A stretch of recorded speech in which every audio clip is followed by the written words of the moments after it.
Welcome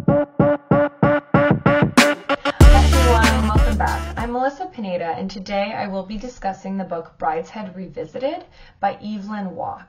This book was published in 1945, and it was later turned into an 11-part miniseries in 1981 for TV.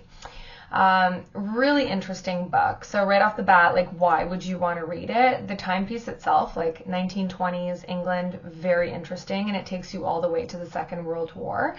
And it's about a man, Charles Ryder, and his relationship with an aristocratic family, a dysfunctional aristocratic family in England, the Flytes, and they live in Brideshead Castle. So on its own, the story itself is just really fascinating, and it pulls you right in right away. It's like a fairly gripping read in that sense. However, it's not an easy read. There's a lot of questionable moral content and flawed human nature. It's really hard to relate to any of the characters. They seem very superficial and devoid of any sort of morals. And it's interesting in that sense. There's no one that you're really rooting for, sort of, throughout, and then things take a turn near the end. And it's just a very tragic and sad story and book in many ways, but very interesting to read. I didn't want to put this book down. Okay, so I'm going to tell you a little bit about the book now, and it'll be up to you if you want to take the time and actually invest the time in reading it. There's just so much to read into this book while you're reading it, and then the more I found out about it since, just the more fascinating I find it.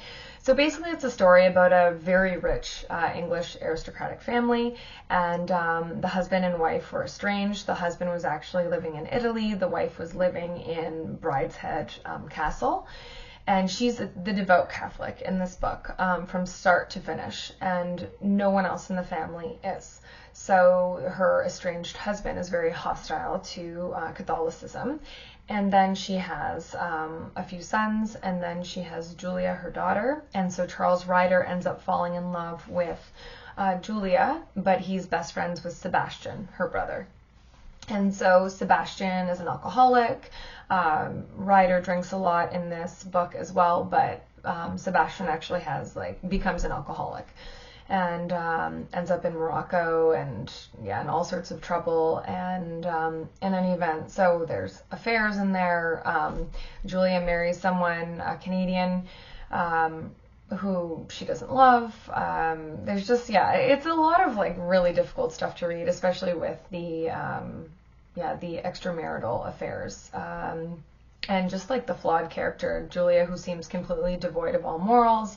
They all do, to be quite honest, except for the mom, and the book's not about the mom, so we don't really hear too much about it, or her, unless it's about her being a devout Catholic. Something else that's very interesting about this book is it's autobiographical, but in a very roundabout way, and you wouldn't know this unless you looked into who Mr. Waugh was. But there are a lot of parallels between the main characters, or two of the main characters, and himself. And so I'll tell you really briefly about Mr. Waugh, and then I'll dive into the book itself. And before I do, though, if there's anything today that you hear that you like, please like and subscribe. So Mr. Waugh was born in England in 1903, and he died in 1966. He was an English writer and journalist. He attended Oxford, and he lost his scholarship. He didn't graduate. He drank heavily. He engaged in some homosexual relations, and this comes out in the book. It's hinted at. So it's not explicit, but Mr. Ryder and his best friend, a man that he meets at Oxford, Sebastian Flyte, it's fairly evident, but it's more of an emotional relationship between the two men than anything else, nothing physical. But apparently Mr. Waugh did engage in homosexual relations while at Oxford. He was married. His wife cheated on him. He remarried, but after his first wife cheated on him and they actually got an annulment, he converted to Catholicism. And so in the book, Mr. Ryder, his wife cheats on him, and then he cheats on her, and then they end their marriage. But yeah, there are a lot of very interesting parallels throughout. He doesn't overtly Ryder convert to Catholicism in the book, but that's the interesting part in this book. There are Catholic tensions, I would say, and underpinnings like throughout the book. Like, it's definitely there. Ryder has a lot of hostility toward Catholicism throughout, and it's very evident. And the family has a very interesting relationship with Catholicism as well. I'll get to that in a minute. But Mr. Waugh was also in World War II.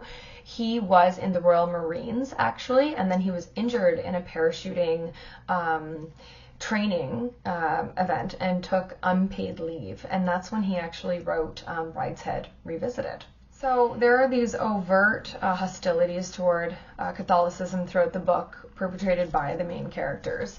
And it's interesting because it's near the end of the book where things start coming together and where you're like, oh, okay, I see what's happening here. And I don't want to ruin things for you. I don't want to do a spoiler alert, but basically Sebastian, I'm going to do a little bit of a spoiler alert. Sebastian ends up coming around at the end, wanting to renew his faith, I suppose, and he wants to become a priest, but the church says that he has to give up drinking, and he's unable to do that. Julia also comes around to her faith, and it's after her mom dies and her father's dying, and the father, who was estranged to his wife, Lady Flyte, and was absolutely against Catholicism, ends up accepting his last rites and converting before death. So there's that, and then Julia wants to as well, and then her and Charles Ryder were set to marry, and it almost seemed like all of a sudden he was the one that was the strongest anti-Catholic in this story, and it ruined the chances of him marrying her because of that. The way Mr. Waugh writes is just, like I said, very gripping, very interesting.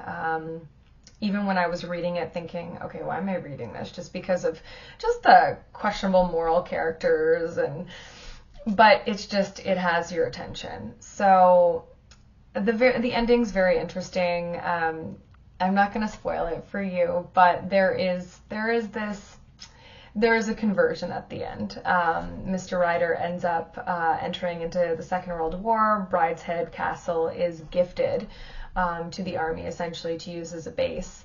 And the very last scene is him in a chapel, in the castle's chapel.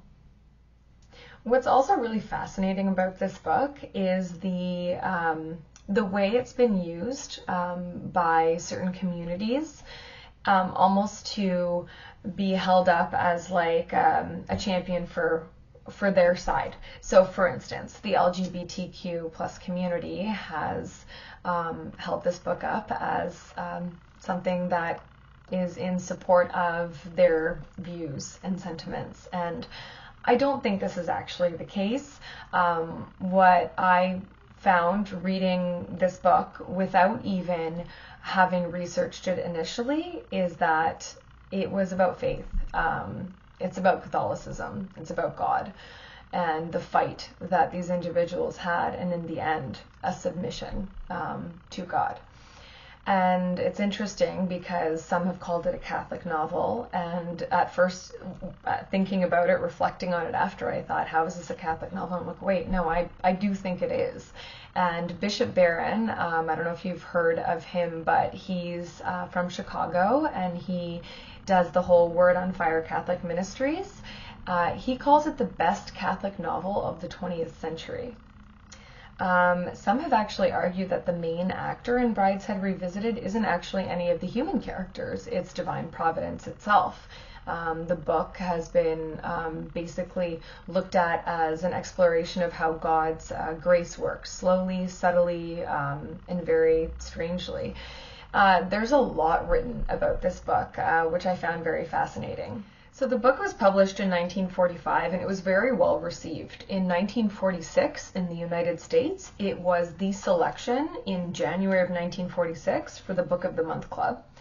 Fast forward all the way to 2003, it was listed at number 45 on a survey done by the BBC. In 2005, it was actually chosen by Time magazine as one of the 100 best English language novels from 1923 to the present time, that being 2005 at the time.